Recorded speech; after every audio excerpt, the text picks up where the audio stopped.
세상이 참 빨리 변한다. 무섭게 변한다. 감당하기 힘들 정도로 빨리 변한다는 말이 와 닿습니다.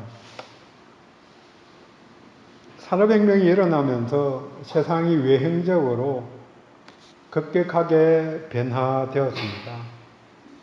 요즘의 화제가 4차 산업혁명을 이야기합니다. 1차 산업혁명이 일어난 후 2차, 3차는 100년 정도의 기술 축적이 있고 그 다음에 큰 변화가 일어났습니다. 근데 이번 4차는 3차가 시작한 지 50년 정도 지난 시점에 4차 산업혁명 시대라고 이야기를 합니다. 근데 제가 4차 산업혁명과 제가 하는 일, 직장에서 그러니까 연관해가지고 이렇게 저렇게 생각은 해보는데 이게 실체가 잘 안 잡히는 것 같아요. 그래서 이제 어려운 게 있는 거죠. 이전 1차, 2차, 3차는 눈에 보였는데 기술이 발달하고 기계가 움직이고 이런 게 눈에 보였는데 지금은 그 핵심이 인공지능 쪽으로 가다 보니까 이게 우리 눈에 전혀 보이는 거는 없고 거기에 맞춰서 뭔가 하기는 해야 되고 이런 고민이 있는 것 같아요. 어릴 때 읽고 생각해 보았던 공상과학 소설에 나오는 일들이 많은 부분 이미 실현이 되었고 앞으로도 점차 실현될 것이라 생각을 합니다. 사람들이 생각한 것은 이루어 간다, 이루어져 간다, 갈 수 있다는 사실이 대단하기는 합니다. 이렇게 마음먹은 게 다 되어 가니까 하나님같이 다 되어져 가는 사람들의 모습과 행태를 보게 됩니다. 생명은 하나님께 달려있지만 요즘 들은 표현이 반쯤 죽은 사람까지는 살려낸다고 누가 의사가 그래서 곳곳에 심폐 기능을 그 제목이 뭐였지? 갑자기 생각이 안 나요. 예, 제세동기 그런 게 곳곳에 놓여져 가지고 숨 쉬고 그러니까 숨 안 쉬면 몇 분 이내에 잘 하면은 살아나는 거죠. 이전에 그냥 당연히 죽었을 상황들이 이제는 안 죽는 거죠. 급변하는 이런 상황에서 마음 잡기가 쉽지 않습니다. 자녀들에게 직업을 추천할 때 고민이 많이 되는 거죠. 젊은 사람들을 볼 때 몇 년 뒤에 이 직업 없어지는 것 아닌가.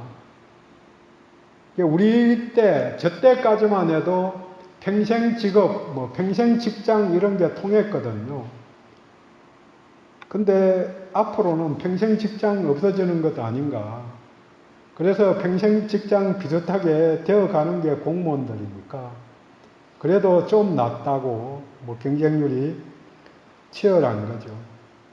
생각은 이렇게 저렇게 해보지만 예측이 안 되는 거죠. 그냥 공부하고 취직하고 결혼하고 이런 연결고리들이 점점 끊어져 가는 거죠.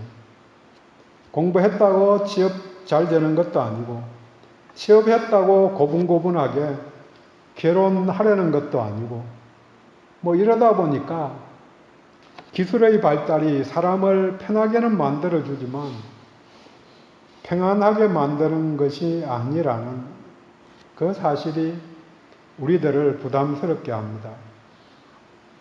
결국은 변화되는 시대에 어떻게 살아가야 되는가, 뭐가 중요한가, 그러니까 포괄적으로 어떤 상황에서도 살아갈 수 있는 창의적이고 변화에 맞추어서 나도 바뀔 수 있는 그런 자질을 길러주는 게 중요한 일입니다.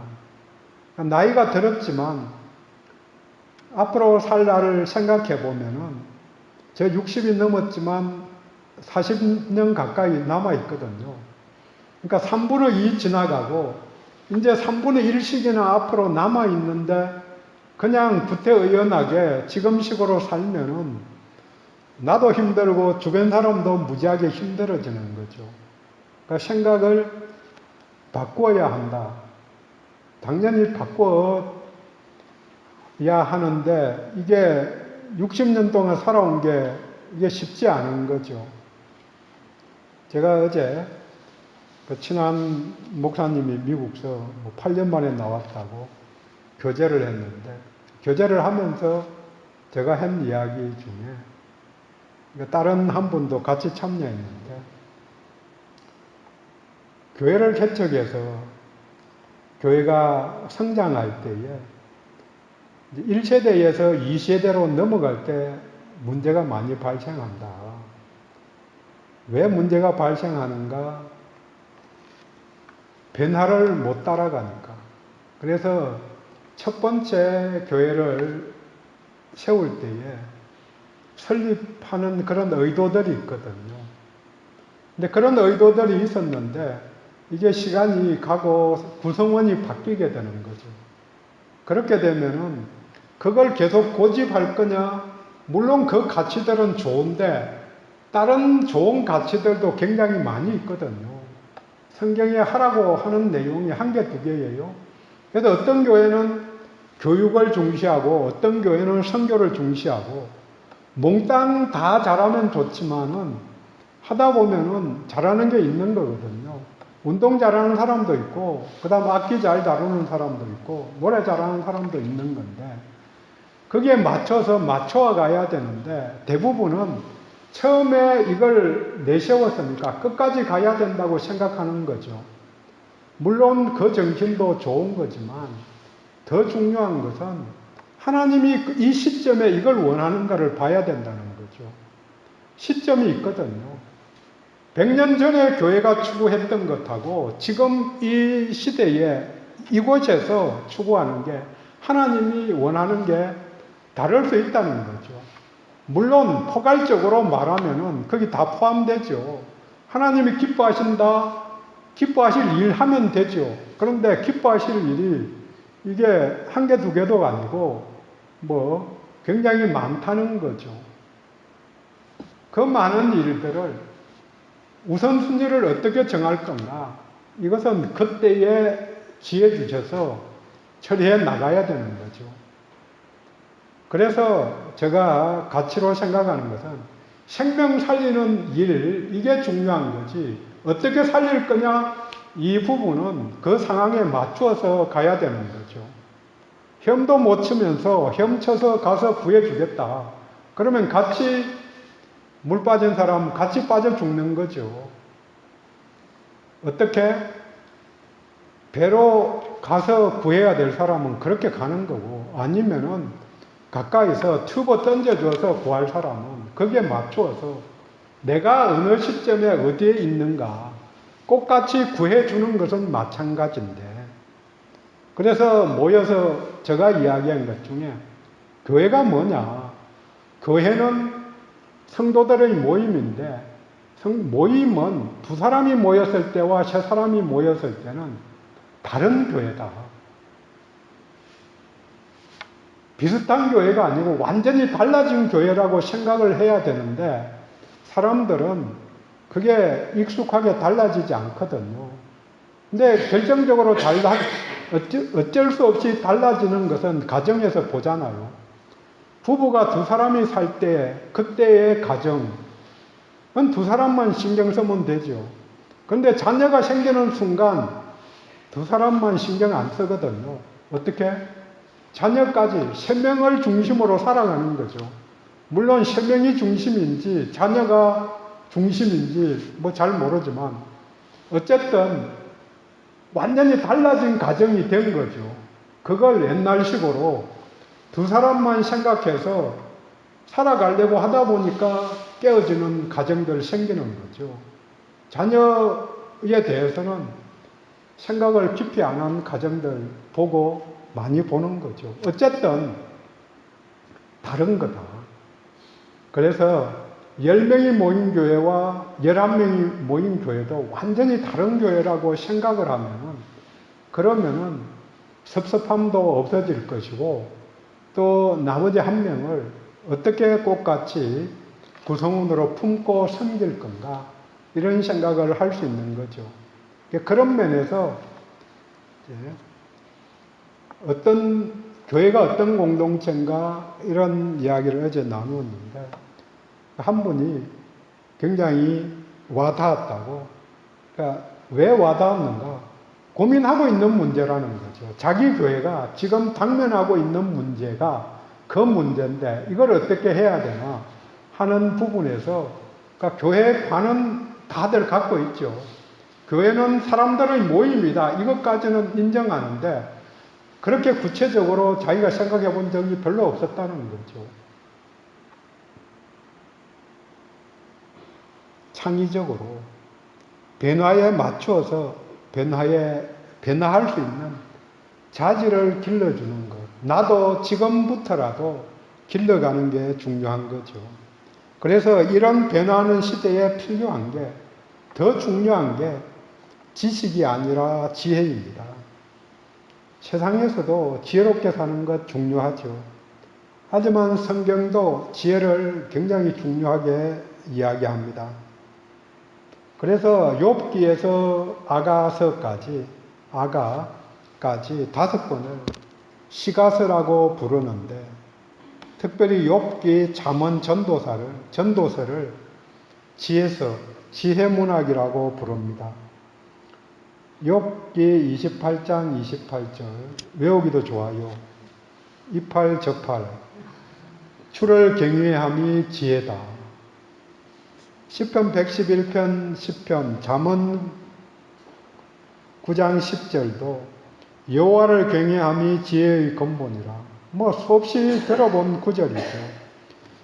성경에서 지혜는 지혜의 원천인 하나님과의 관계를 말합니다.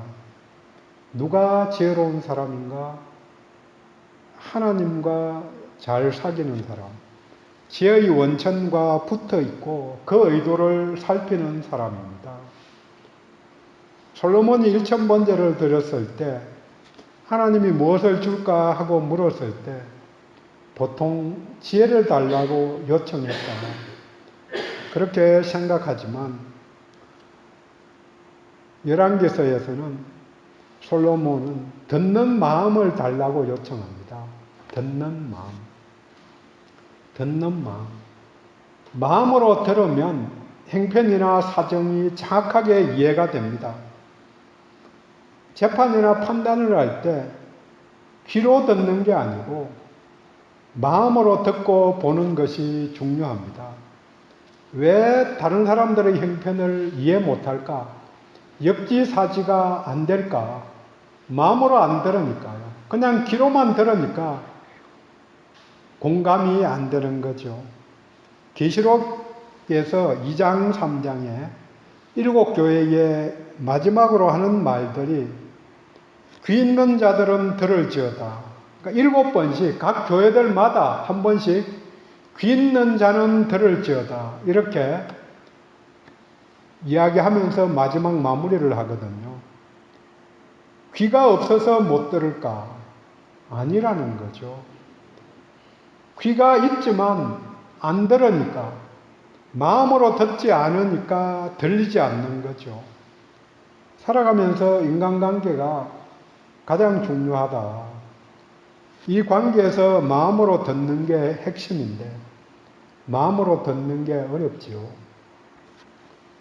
다른 말로 경청이라고 표현합니다.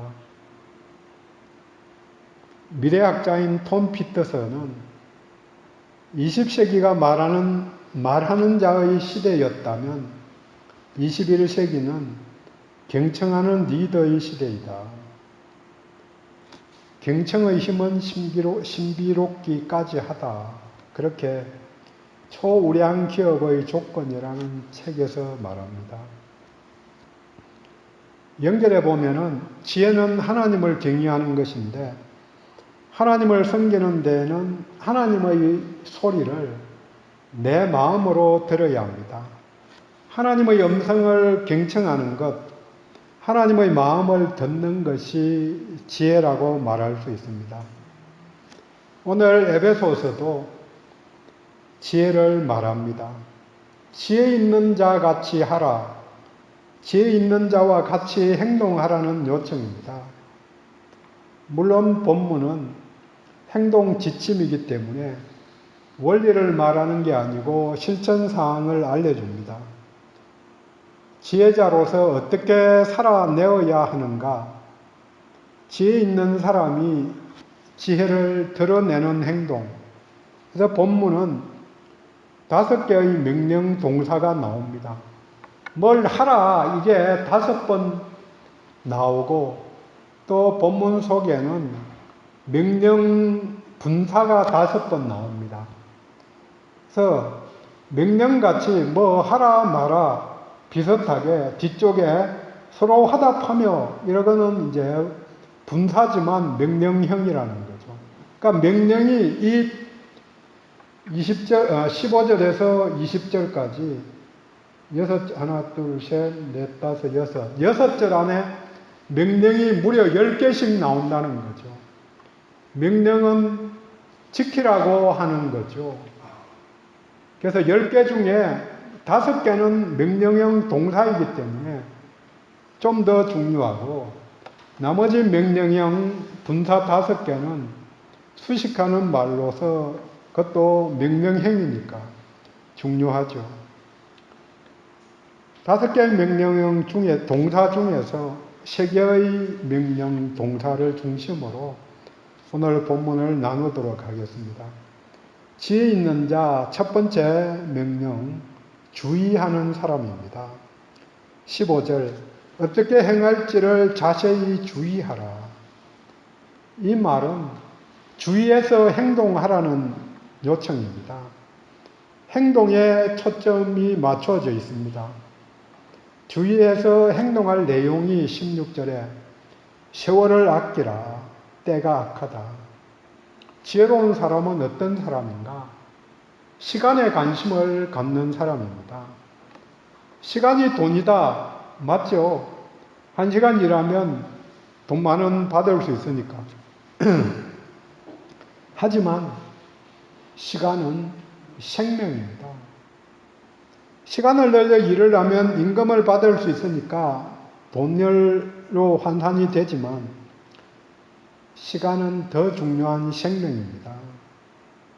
내가 90년 산다면 90년이라는 생명 날들 속에서 오늘 하루를 쓰는 거고 오늘 1분을 사용하는 거죠. 생명을 지불해서 돈도 벌고 생명을 지불해서 또 놀기도 하는 거죠. 그러니까 시간에 관심을 가져야 합니다. 죽을래 살래 이렇게 물으면 다 산다고 이야기하죠. 그렇지만 생명을 위해서 내가 얼만큼 하고 있는 건가? 그런 부분에서는 그렇게 깊이 생각을 안 하는 게 문제죠. 시간에 관심을 가져야 합니다. 세월을 아껴야 하는 게 당연합니다. 이 세월은 지나가면서 많이 들었을 것 같은데 카이로스의 시간, 기회의 때를 말합니다. 그러니까 소유보다는 이 시간이 중요합니다. 변화되는 그 기회가 주어지는 시간, 하나님이 주신 기회를 놓치지 않는 것이 지혜입니다. 때가 악하다고 말하는 이 세상의 날들은 모두 사탄의 지배하에 놓여 있지만 하나님이 주시는 시간, 기회는 사탄의 영역 밖에 속해 있습니다. 기회를 살려야만 승리할 수 있습니다. 또 시시때때로 하나님과 동행해 나갈 수 있습니다. 이 때는 때가 차서 예수님이 오시고 때가 차서 사역을 시작하시고 때가 차서 십자가를 지시고 부활 승천하셨습니다. 시간을 잃는 게 중요하죠. 하지만 동시에 그 시간을 잃는다는 게 기다리는 것도 포함되는 거죠. 이때가 내 때입니까? 하고 내 때가 아니면은 예수님도 이적을 별로 안 하시고 때가 차서 하시는 거죠. 그래서 언제까지 기다림의 시간을 가져야 할 건가? 이게 그냥 허비하는 것도 아니고 기다림 자체가 기회를 만들어 가는 거죠. 시험 볼 때마다 시험 준비하는 게 기회를 만들어 가는 시간이죠. 그때 준비 잘 못하면 좋은 결과를 얻기가 힘든 거죠. 노아는 긴 시간, 홍수가 날 때까지 방주를 지으면서 기다렸습니다. 하지만 아브라함과 사라는 참지 못해서 이스마엘을 얻었습니다. 그게 지금의 상황하고는 맞지 않지만 분쟁의 시작이 된 것은 맞죠. 하나님이 맡기신 사명을 완수하려면, 감당하려면 기회의 시간을 분별하는 것, 기회를 살리는 것이 주위에서 행할 일입니다. 시점에 맞게 행동하는 것이 지혜입니다. 각자에게 지금이 어느 때인지 그게 구별이 되면 그대로 행하면 되고 안 되면 물어야죠. 하나님, 이게 행동해야 될 때입니까? 준비해야 될 그 시점입니까? 준비해야 될 때는 철저히 준비에 신경을 써야 되는 거죠.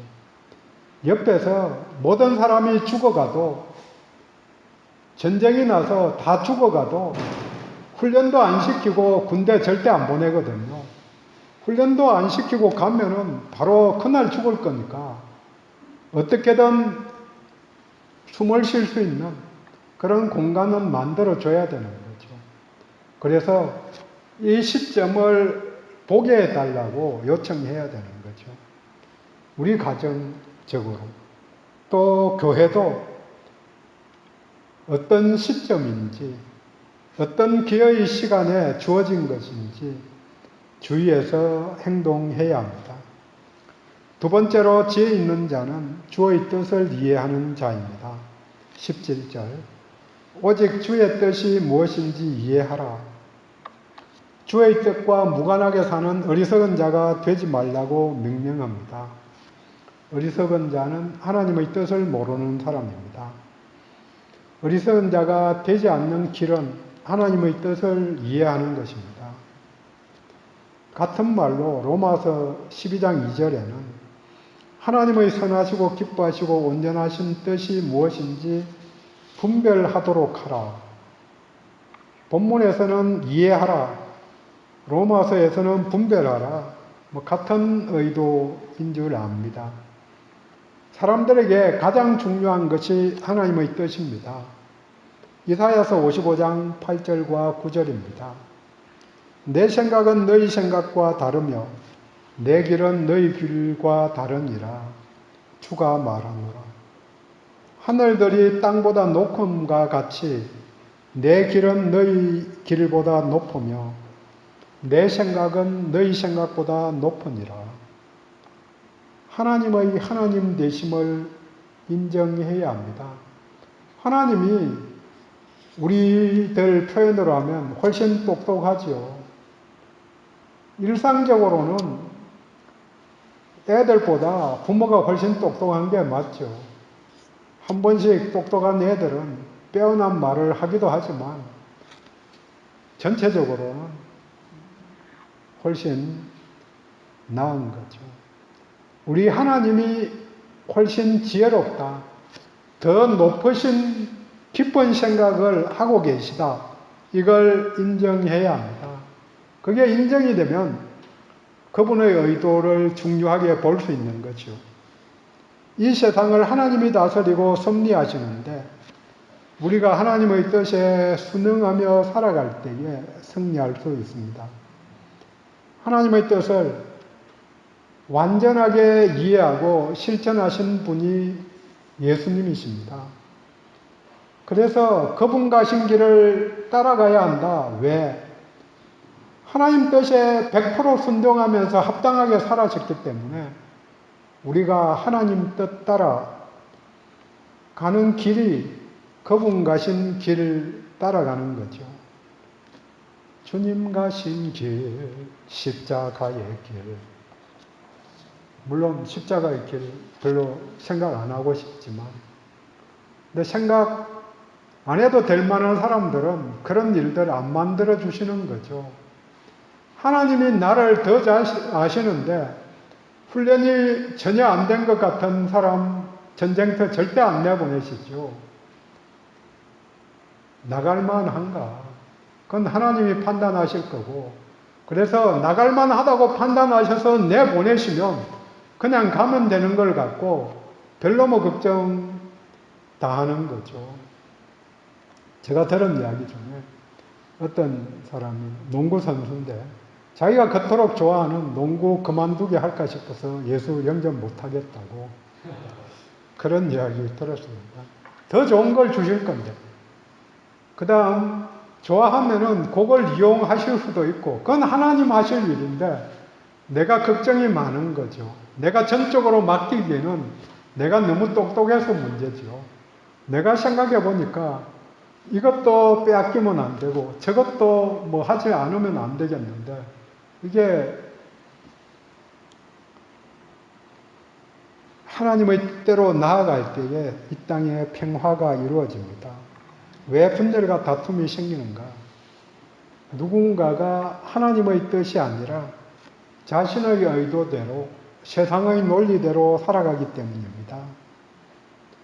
어느 글을 읽었는데 그 글에서 말합니다. 결정하기 전에 그게 우리 하나님과 무슨 상관이 있는가 하고 질문하라고 말합니다.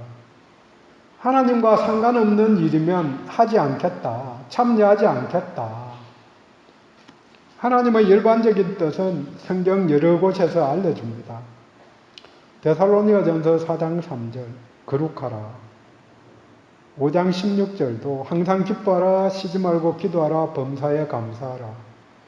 근데 재밌는 게 베드로전서 3장 17절은 선을 행함으로 고난을 받는 것. 고린도후서 7장 9절은 하나님의 뜻대로 하는 근심. 그런 근심도 하나님의 뜻이고 또 항상 기뻐하라는 것도 하나님의 뜻이다. 그러면 어떻게 하라는 말이죠? 시점이 있다는 거죠. 때와 장소가 있다. 이 때와 장소를 분별하는 게 처음에 말씀드렸지만 듣는 마음, 경청하는 마음을 가질 때 분별할 수 있습니다. 하나님의 마음으로 경청하면, 마음으로 읽으면 구분이 될 거고 사람들에 대한 것도 사람들의 마음을 읽으면 그게 가능한 거죠. 이게 가능하면 초상집에서 웃을 수도 있고 울 수도 있는 거죠. 지식적으로 세상을 살아온 우리들은 공식대로 살려는 경향이 아주 강하죠. 공식대로 살면 지혜롭게 대처하지 못하는 거죠. 조상집에 가면은 얼굴을 조금, 요새는 많이 바뀌었죠. 호상이면은 같이 잘 가셨네요. 뭐, 그렇게 기뻐할 수 있지만. 약간은 내가 즐거운 일이 있어도 얼굴을 조금 굳히는 게 공식인데, 천국 환송을 해서 기뻐하는 가족과 함께 웃을 수 있는 그런 상황이면 웃어야 되는 거죠. 가족들이 어떤 마음으로 생각하는가, 이것들을 같이 보는 게 중요하죠. 문제는 성경이 진리라고 알고 믿고 있는데 상충되는 구절이 있다는 거죠. 시점과 상황에 맞추어서 주어진 말씀이기 때문에 그 상황들을 듣는 마음으로 읽지 못하면 하나님의 의도와 무관하게 자기 방식으로 결정하게 되고 그래서 이단이 나오는 거죠. 예수의 마음이 어떤 마음이었을까?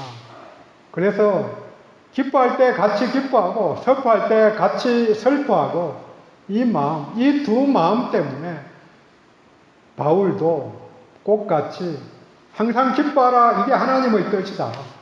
또 하나님 안에서 근심하라. 이게 하나님의 뜻이다. 그렇게 말하는 거죠. 우리들도 액면 그대로 받아들이면 안 되는 이야기들 많음을 보죠. 저 사람 이야기하는 것 꼬아서 말한 건지 아니면은 진짜 진심으로 기뻐하는 건지 그걸 읽어야 되는데 못 읽으면 그 사람 마음에 들 방법이 없는 거죠. 하나님도 하나님의 마음이 어떤 대상으로 해서 그 말씀을 하셨느냐에 따라서 달라진다는 거죠. 성경 말씀 그대로 순종하면 이 세상 논리로는 악인이 될 수도 있는 거죠. 물론 지키지 않지만 안식일을 어기면 돌로 치라. 그대로 치면 살인자 되는 거죠. 세 번째로 지혜로운 자, 지혜 있는 자는 성령 충만한 자입니다. 18절 오직 성령의 충만을 받으라. 하나님의 사람으로 성도로 살아갈 때 그 출발점이 성령 충만입니다. 왜냐하면 성령이 다스리지 않는 영역은 부패하기 때문입니다. 기계는 가만히 두면 녹이 슬거나 작동이 안 됩니다. 그래서 움직여줘야 되는 거죠. 음식은 가만히 두면 부패하죠. 사람도 있는 그대로 두면은 타락하게 됩니다. 구르는 돌은 이끼가 끼지 않는다는 말이 옳습니다. 부패함으로 가는 것은 마귀의 영역이고 또 세상의 영역입니다. 물론 대부분의 사람들이 살아가는 영역이기도 합니다. 믿는 사람들도 가만히 있으면 부패합니다. 어제와 거의 같은 공식대로 살면 부패하기 쉽습니다. 반대 개념으로 술 취하지 말라. 이는 방탕한 것이라고 선언합니다. 술은 뇌 중심부의 기능을 약화시켜서 평소에 자제력 있게 내가 절제하고 있던 그런 영역들을 발산시키게 만들어줍니다. 술은 신경마비제라고 이야기합니다. 활성제가 아니고 절제력을 마비시켜서 방탕함으로 인도하는 것입니다. 어떤 영향 아래 있을 것인가, 무엇으로 채울 것인가가 그 사람의 인격을 나타내게 됩니다. 성령 충만한 사람은 성령님이 드러나고 술에 취한 사람은 술의 특성이 드러나게 됩니다. 성령 충만은 말씀 충만의 또 다른 표현이기도 합니다. 말씀이 육신이 되어 이 땅에 오신 분이 예수님이시고 예수님이 승천하시며 제자들에게 후원자로 성령님을 보내시겠다고 약속하셨습니다. 그러니까 성령님의 사역이 아버지와 아들을 영광스럽게 하는 것입니다. 모두가 지혜롭게 살아가기를 원합니다. 이를 위한 출발이 성령 충만입니다. 성령님께 내 인생을 맡기는 것. 이런 사람은 주의 뜻을 이해하게 됩니다. 주의 뜻을 이해한 사람들은 주위에서 행동하게 됩니다. 행동을 잘하는 것이 출발점이 되는 게 아니고 그 행동을 움직이는 마음을 붙잡아야 합니다. 마음을 잡으려면 마음의 주인 되신 성령님을 의지해야 합니다. 이런 연결고리가 형성되면 본문에 나오는 5개의 명령분사들이 실천 가능하게 됩니다. 명령분사 5개를 봅니다. 16절에 세월을 아끼라. 19절 서로 화답하라. 주께 노래하라. 찬송하라. 20절 항상 아버지께 감사하라. 세월을 아끼라는 말씀은 물론 공동체에도 그런 말씀이 주어지지만 개인적인 요청이 좀 강할 걸로 생각하고, 나머지 화답하라, 노래하라, 찬송하라, 감사하라는 관계적인 특성입니다. 이웃들과 또 하나님과 그런 관계 속에서 살아가는 거죠. 서로 주께, 아버지께 이 관계를 보더라도 마음 읽기, 경청이 중요함을 알 수 있습니다. 주의 뜻을 이해하는 것입니다. 왜 화답하지 못하는가? 왜 찬송하지 못하고 감사하지 못하는가? 하나님 뜻을 몰라서 성령 충만하지 않아서입니다. 말씀 충만하지 않아서이고 경청하지 않아서입니다. 지혜자는 경청합니다. 하나님의 의도를 이해하는 자입니다. 오늘도 만나는 문제들에 대해 하나님의 마음으로 그 문제를 읽는, 그 사람의 마음을 읽는 하루 또 한 주간이 되기 원합니다. 기도하겠습니다.